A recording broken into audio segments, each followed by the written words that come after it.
Good morning students, welcome back. I am Abrar Ahmed. Today we are going to start class 9 physics chapter 3 gravitation. In previous chapter we already studied about motion, force and law of motion, Newton's law of motion and different types of motion.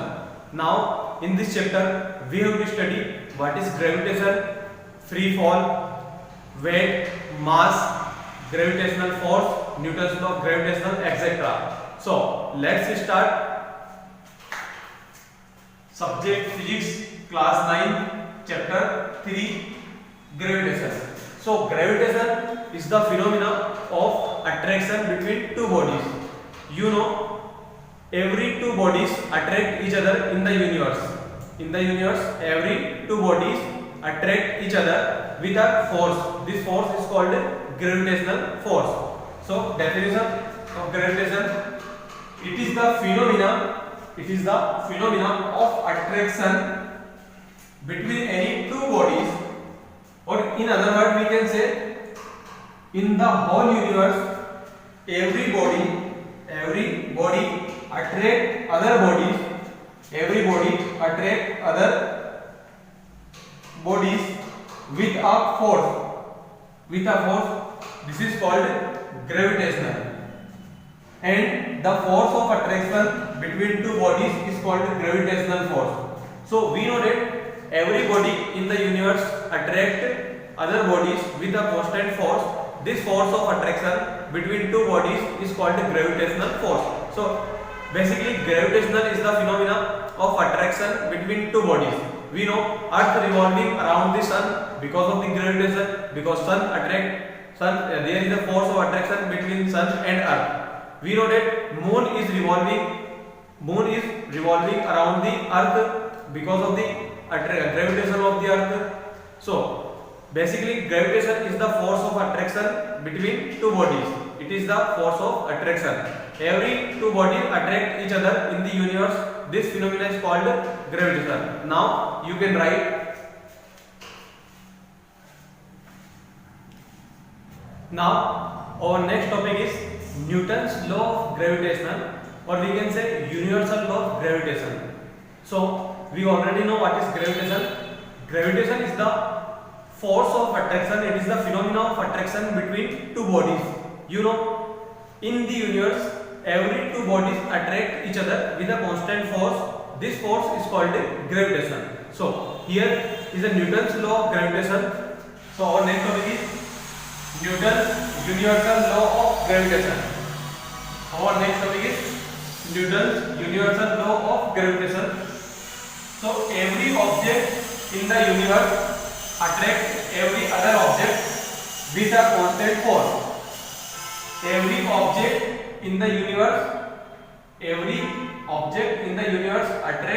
every other object with a constant force, which is directly proportional to the product of their masses and inversely proportional to the square of distance between two bodies. Consider two bodies of mass m1 and m2. The distance between two bodies is r. So according to Newton's universal law of gravitation, force directly proportional to the product of their masses. It means force directly proportional to the product. This is the product of m1 and m2, and inversely proportional to the square of distance between them. The distance between them is r, so square of distance between them is r square. We can combine both the equations. So f directly proportional to m1 m2 and inversely proportional to the r square. When we remove this proportionality sign, a constant comes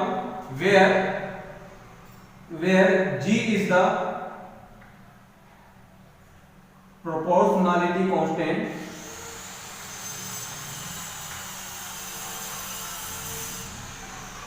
It's called universal constant. Universal gravitational constant.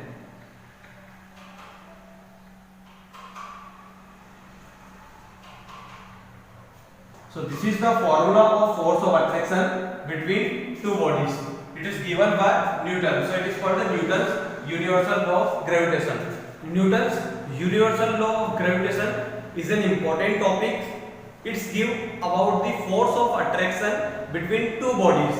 And remember the point, force of attraction is directly proportional to the product of their masses and inversely proportional to the square of distance between two bodies. So you can write Newton's universal law of gravitation. It is one of the most important topic of 9th class. You can write.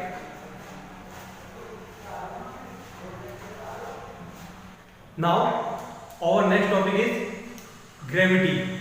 So we know that in the universe every object attracts the other object with a constant force. This force is called gravitational force, or we can say this phenomena is called gravitation. But we know that Earth is also attract other object toward its center. So when Earth is attract to other object, so this phenomena is called gravity. So gravity is the phenomena of attraction between Earth and other bodies. So Earth is also attract other bodies toward its center. This phenomena is called gravity. And we know that in the universe every planet attract, every object attract other object. So this phenomena is called gravitation. And when Earth is attract, so this is called gravity. Now you can write.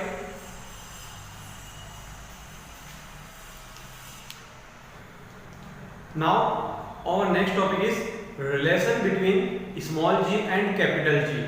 You know that small g is the acceleration due to gravity and capital G is the universal gravitational constant. So small g is the acceleration due to gravity. It is the value of gravity.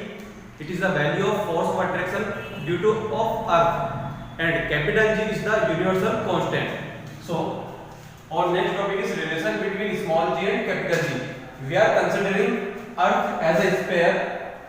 Radius of the Earth is r. R is the radius of Earth, and small r is the distance between center of Earth and other object. This is the object of mass m. Small m is the mass of object, and capital M, this is capital M, is the mass of all the Earth.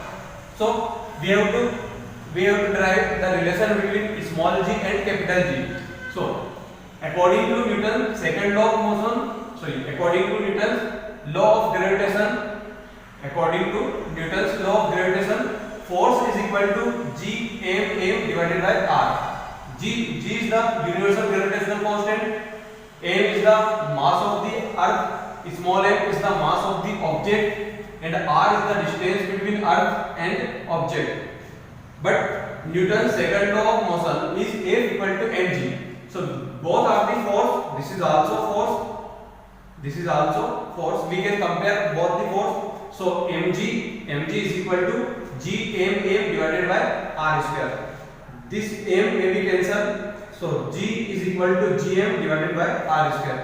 This is the relation between small g and capital G, where small g is the gravity, acceleration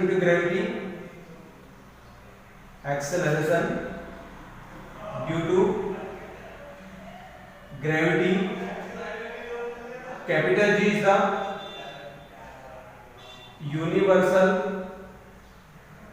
universal gravitational constant. R is the distance between Earth and object. M is the mass of the Earth.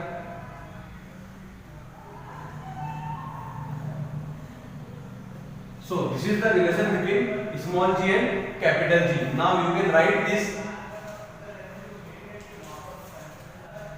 Now our next topic is free fall, or we can say acceleration due to gravity. So we know that every object fall toward the Earth when the object remove, this object we remove, this goes downward because of the force of attraction between earth and object. So when an object falling toward the earth without any external force, this is called a free fall. When an object falling freely toward the center of the earth, this is called a free fall. So free fall, or we can say acceleration due to gravity, it is denoted by symbol G.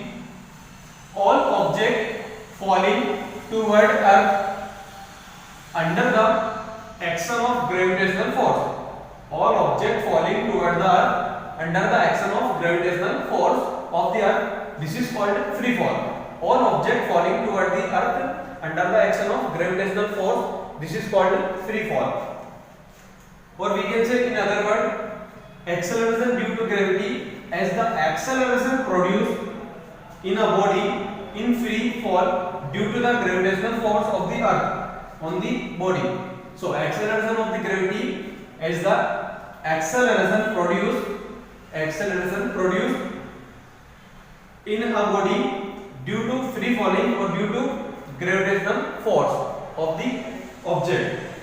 Remember the point, acceleration of object falling toward the earth does not depend upon their masses. It means acceleration due to gravity or free fall does not depend on their masses of the object. So remember the point, what is free fall? When an object falling freely toward the center of the earth, this is called free fall. And free fall does not depend on mass of the object. So you can write.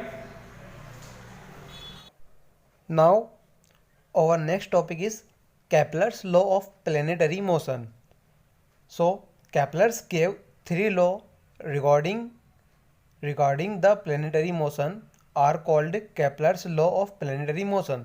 These laws are Kepler's first law, Kepler's second law, Kepler's third law. So let's start. What is Kepler's law of planetary motion? There are three laws of Kepler's which are related to planetary motion. So let's start. Kepler's first law. So according to Kepler's first law, every planet revolves around the sun in an elliptical orbit. Every planet revolves around the sun in an elliptical orbit with the sun as the focus. It means every planet revolving around the sun in an elliptical orbit, not a circular orbit. Planets revolving around the sun in elliptical orbit, not the circular orbit. Sun as the focus. Every planet considers sun as the focus. You can see in the diagram, sun in the focus, and every planet revolving around the sun in an elliptical orbit, not a circular orbit. So because of the elliptical orbit, there are two axes, one major axis and one minor axis. AB is major axis and CD is minor axis, and planets revolving around the sun in an elliptical orbit. This is our Kepler's first law of planetary motion. Now Kepler's second law. So according to Kepler's second law, in the elliptical orbit of the planet, we know that planets revolving around the sun in an elliptical orbit. So in the elliptical orbit of the planet, the line joining the center of the planet to the center of the sun sweeps equal area in equal interval of time. It means every planet covers equal area in equal interval of time. You can see in the diagram the area between P1, P2 and sun and area between P3, P4 and sun are equal. It means this area is equal to this area. P1, P2 and sun, the area of P1, P2 and sun is equal to the area of P3, P4 and sun. So we can say, according to Kepler's second law, every planet sweeps equal area, covers equal area in equal interval of time. According to Kepler's second law, every planet sweeps means cover equal area in equal interval of time, because every planet revolving around the sun in an elliptical orbit, you can see in the diagram, and during the motion it covers equal area in equal interval of time. This is Kepler's second law. Now Kepler's third law. So according to Kepler's third law, the square of time period of revolution of the planet around the sun is directly proportional to the cube of the semi-major axis of the elliptical orbit. It means the square of revolutional time of the planet is directly proportional to the cube of semi-major axis. So you can see t square directly proportional to r cube.